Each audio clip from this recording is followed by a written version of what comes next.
Uma obra ousada, corajosa e imperfeita. Talvez essas três palavras definam A Odisseia, o novo filme de Christopher Nolan. As opiniões sobre o filme são diversas, assim como as críticas, e isso torna ainda mais interessante de analisar. Afinal, a arte não existe para agradar a todos ou apenas entreter as massas, mas para provocar, despertar reflexões e gerar diferentes interpretações no público. Embora tenha se consolidado como um cineasta conhecido por produções de grande orçamento e escala, acredito que Nolan sempre buscou valorizar aquilo que melhor define sua identidade enquanto artista: a escrita do roteiro e a construção da narrativa por meio de uma estrutura de montagem complexa. É justamente nesse terreno que ele costuma demonstrar seu maior talento, ainda que nem sempre alcance o mesmo nível de precisão em todos os seus projetos. Olá pessoal, no vídeo de hoje vou falar sobre um filme que, de certa forma, despertou no público o interesse por uma das maiores obras da literatura clássica. A Odisseia é baseada no poema épico atribuído a Homero, que narra a longa jornada do retorno do herói Odisseu, também conhecido como Ulisses, para sua terra natal após o fim da Guerra de Troia. Ao longo dessa viagem, ele enfrenta inúmeros desafios, criaturas mitológicas e provações que colocam à prova sua inteligência, coragem e perseverança. Agora, sem mais perder tempo, vamos aos principais pontos que vou abordar sobre o filme nesse vídeo. Começando por um dos aspectos mais interessantes da obra: estrutura e recursos narrativos.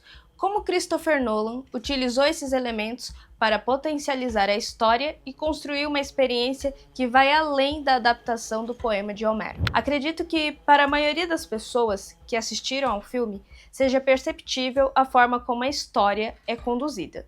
Aqui, Nolan utiliza os principais personagens como narradores. Eles não servem apenas para transmitir informações ao público, mas também para reforçar a relação entre quem conta a história, quem escuta e quem acompanha como espectador. De modo geral, o diretor utiliza o flashback não como uma simples lembrança do passado, mas como um acontecimento dramático que ganha vida no presente. É como se todos os personagens e espectadores estivessem revivendo aquele evento naquele exato momento. Mas antes de aprofundar como Nolan constrói esse efeito no filme, vale a pena entender como esse recurso funciona dentro de uma narrativa. Para isso, vou citar alguns dos principais recursos narrativos, muito deles presente em outros filmes do próprio diretor. O primeiro recurso que eu vou falar é o ticking clock, prazo ou contagem regressiva.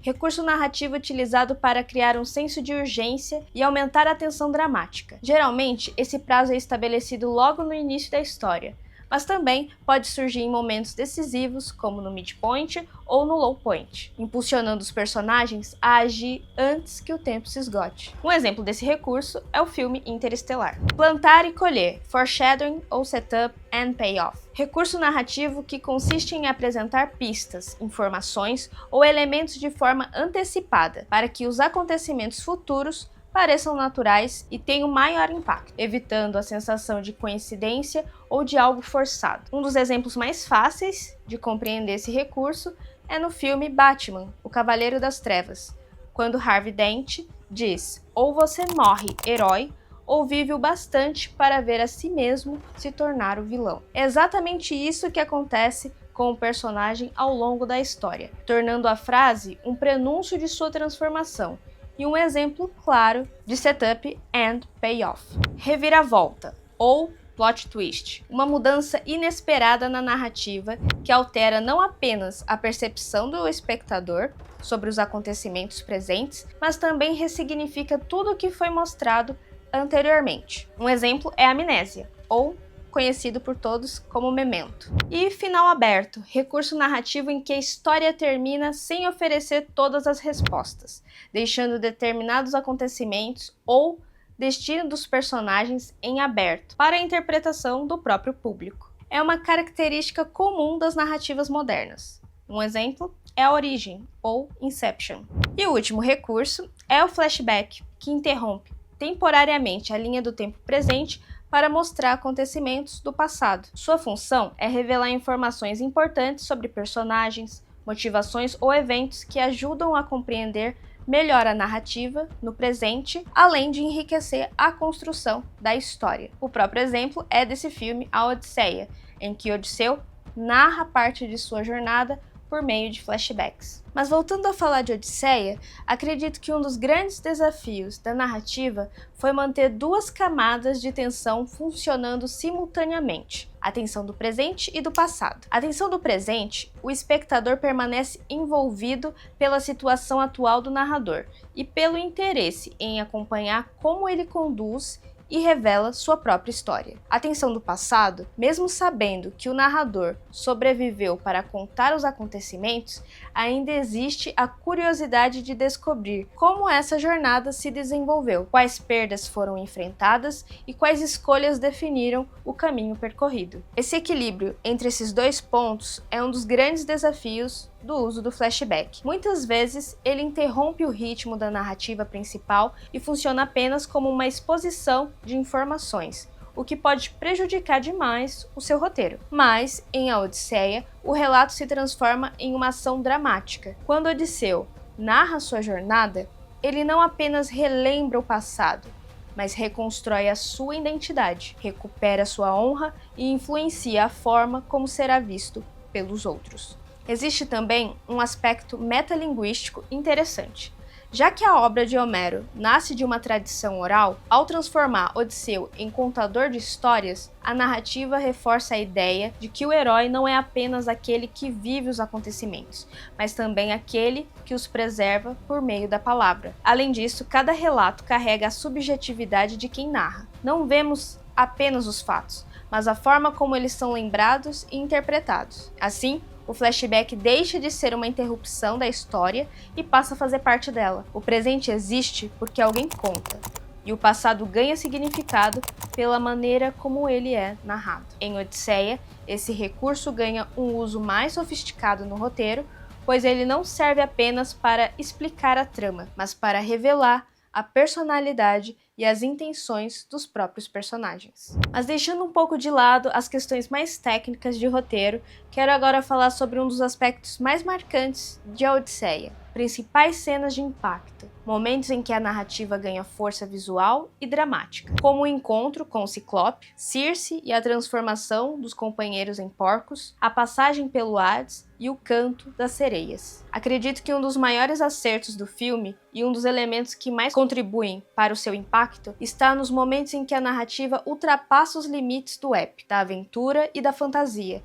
incorporando uma atmosfera próxima do terror e do horror fantástico. O diretor utiliza esses elementos não apenas para criar cenas visualmente marcantes, mas também para transmitir uma sensação constante de ameaça diante do desconhecido. As criaturas, forças sobrenaturais e ambientes sombrios funcionam como manifestações de medos primordiais. A perda do controle, o confronto com a morte e a presença de algo maior e incompreensível que desafia os humanos durante toda a jornada. Essa influência do horror aparece em momentos como a descida ao mundo dos mortos, o encontro com as sereias e a presença de Circe, que inclusive é uma personagem que carrega uma dualidade muito interessante. Ao mesmo tempo em que desperta fascínio, ela também representa perigo, manipulação e transformação. Essa combinação entre atração e ameaça é um elemento recorrente do terror sobrenatural, em que aquilo que parece encantador pode esconder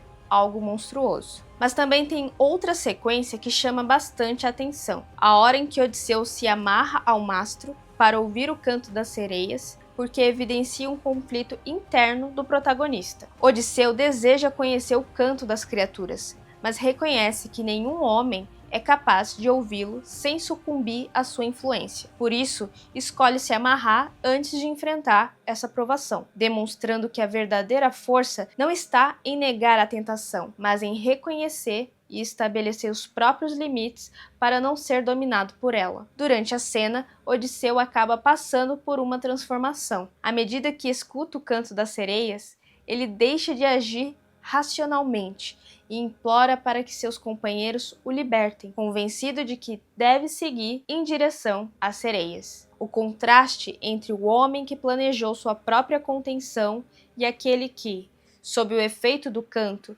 deseja romper as amarras, revela a intensidade do conflito vivido pelo personagem. É como se duas vontades coexistissem, uma guiada pela razão e a outra pelo desejo. A complexidade da sequência está nesse contraste. Odisseu não vence porque resiste ao canto das sereias, mas porque reconhece sua própria vulnerabilidade antes do confronto. A cena mostra que o herói não é definido pela ausência de fraquezas, e sim pela capacidade de reconhecê-las e não se deixar conduzir por elas. Assim, o momento das sereias deixa de ser apenas um obstáculo na jornada e passa a representar uma reflexão sobre autocontrole, desejo e os limites da condição humana. Além disso, essas forças sobrenaturais que perseguem Odisseu reforçam a ideia de que sua jornada não é apenas uma aventura de sobrevivência, mas também um confronto psicológico e espiritual,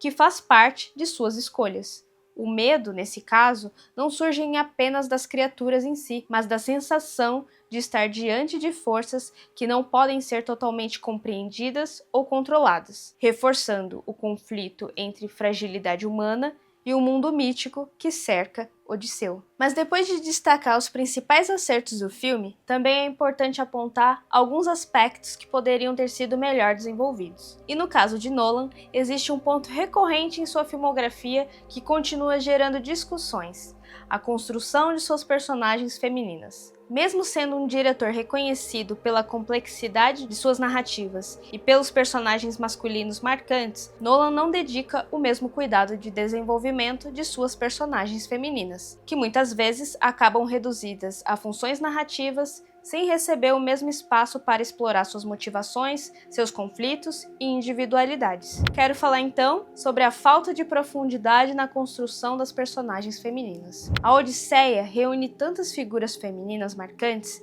que talvez o protagonismo também deveria ser delas, dada a riqueza e a particularidade de cada uma. Entre elas, Circe e Penélope são as que alcançaram maior complexidade dramática. Ambas demonstram força, vulnerabilidade e conflitos internos que enriquecem suas participações na narrativa. Apesar de seus bons momentos, essas personagens perdem parte de sua potência dramática conforme a história avança. Além disso, outras figuras femininas igualmente importantes acabam não recebendo a atenção e o desenvolvimento que mereciam. A própria atriz Lupita Nyong'o, que interpreta Helena de Troia e sua irmã, aparece muito pouco no filme. Juntas, suas personagens provavelmente não somam nem 10 minutos de tela em uma produção com mais de 2 horas e meia de duração. Essa escolha também levanta outra questão. Quando atrizes, atores, enfim, de destaque interpretam personagens com participações reduzidas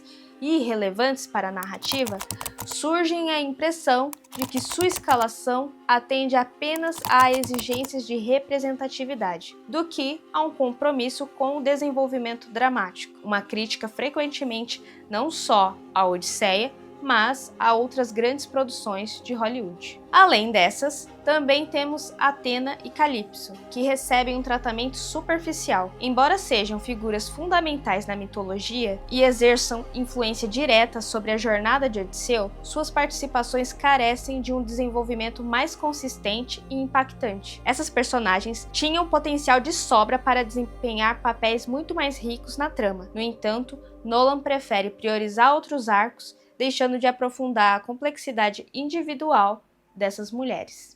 Bem, não dá para esperar muito, né? Mas caminhando para o final do vídeo, vamos falar agora sobre trilha sonora, montagem e produção. Começando por um dos aspectos que mais me encantou no filme, a trilha sonora. Composta por, desculpe meu inglês, Ludwig Göransson, ele abandona a sonoridade das orquestras tradicionais em favor de uma identidade acústica completamente original. Para isso, o compositor explorou novos timbres e texturas sonoras capazes de transportar o espectador diretamente para a Grécia Antiga. O resultado é uma trilha imersiva, singular e profundamente notável, que não apenas acompanha a narrativa, mas também amplia sua força dramática. Para alcançar esse efeito, o compositor mergulhou em uma extensa pesquisa sobre arqueologia musical e engenharia de áudio, buscando recriar com maior fidelidade possível os sons da época. A partir dessas referências históricas, a equipe de produção trabalhou ao lado de artesãos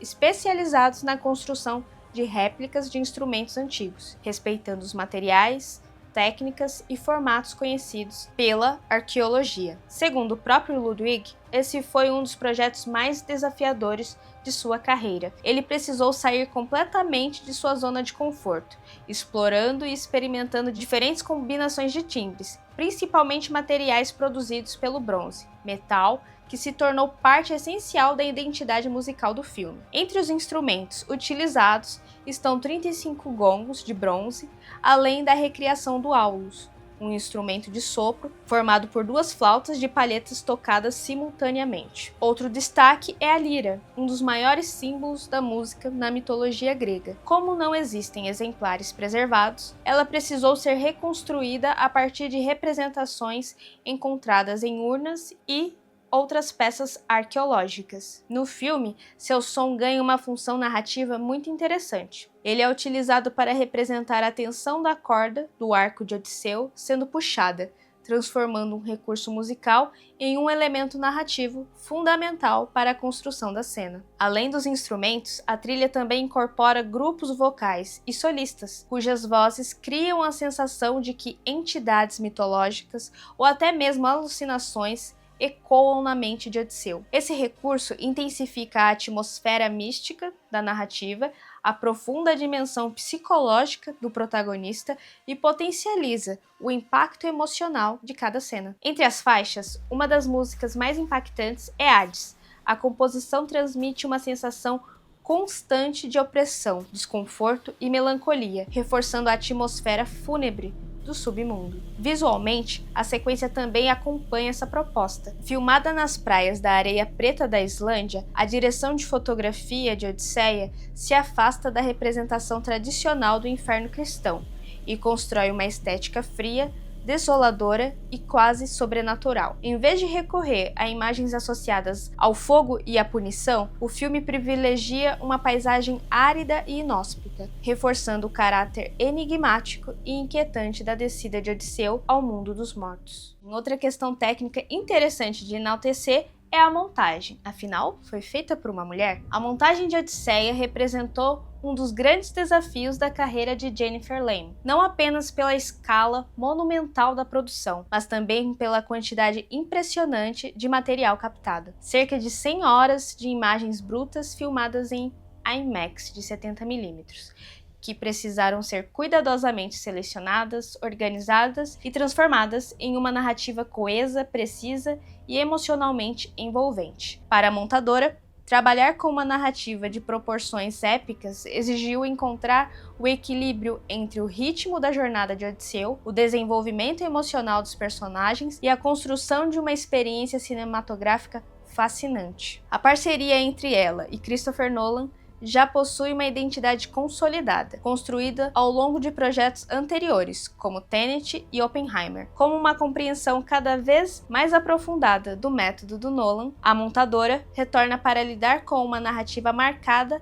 por estrutura complexa, transições precisas e uma atenção constante ao impacto emocional de cada momento da história. E para fechar esse assunto, é impossível não destacar a grandiosidade da produção como um todo. A produção de Odisseia representou um grande desafio para todos os envolvidos. A escala do projeto exigiu soluções complexas, desde a logística das filmagens em diferentes locações até o desafio de adaptar para o cinema contemporâneo uma das narrativas mais antigas e influentes da humanidade. Além da dimensão técnica, a obra também se destacou pelo cuidado em reconstruir um universo mitológico repleto de símbolos e referências históricas. Cada escolha criativa, dos cenários, fotografia aos figurinos, dos efeitos práticos à construção sonora, buscou preservar a essência da mitologia grega e transformar a jornada de Odisseu em uma experiência grandiosa e imersiva. Ufa! Terminei! Bom, pessoal, espero que vocês tenham gostado. Para quem já assistiu ao filme, me conta aí nos comentários o que vocês acharam. Acredito que existam opiniões diferentes sobre a obra, e isso faz parte da experiência de cada espectador. Mas uma coisa eu acho que é difícil de negar: Nolan se dedicou ao máximo para construir um grande filme. E no fim, conseguiu entregar uma experiência cinematográfica muito marcante. Sabendo quais são os pontos em que ele costuma tropeçar, consigo assistir aos seus filmes sem grandes expectativas. Dessa forma, consigo aproveitar melhor a experiência e não deixar que algumas limitações, principalmente em relação à construção de personagens femininas e à representatividade, prejudiquem completamente a minha percepção da obra. Para quem já assistiu, quero saber a opinião de vocês, e para quem ainda não assistiu, fica a dica, vale muito a pena conferir o filme em uma sala IMAX, principalmente pela grandiosidade visual e sonora da produção. E por favor, não esqueçam de se inscrever no canal, deixar o like e compartilhar o vídeo. É isso, nos vemos no próximo vídeo.